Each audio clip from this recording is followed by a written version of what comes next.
Bracey blasts 100 in tight Taunton contest. Stephen Davis led Somerset's recovery and spared his side's blushes as they once again got off to a difficult start. His knock of 87 helped his side to 312 all out after falling to 80 for 4 earlier in the day.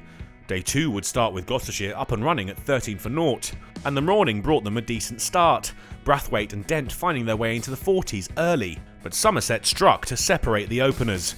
Brathwaite the man to go, out LBW to Overton for 18. Dent, though, replied in kind. Back-to-back fours helped his side add 14 in the next over and quickly race past 50. Bracey picked up the baton from his departing colleague and supported his captain. Dent's 50 was reached as the score closed in on triple figures.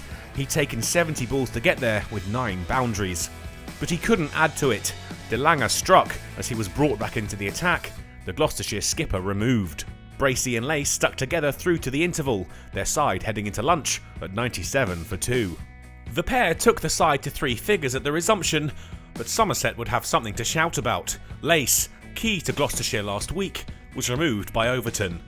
Van Buren was the next of the first round heroes to depart. Overton again, out for 4. But Bracey wasn't going anywhere. He'd batted well since replacing Brathwaite earlier in the day, and his fine innings brought him a 50.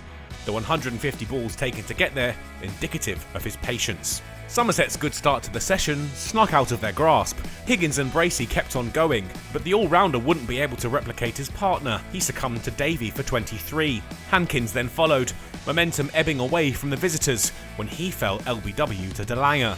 They'd make it through to the interval with the score 189 for 6.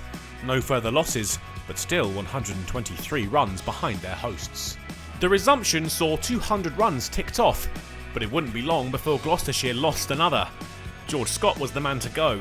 Gregory picked up the wicket to leave their visitors 203 for 7. Bracey was now joined by Taylor, and he allowed the new man the freedom to take on the Somerset bowlers. Boundaries plundered off Overton, Leach and Davey to reduce the deficit to double figures. The number 3 was in the 90s. His innings had provided the backbone for the Gloucestershire response and was capped off.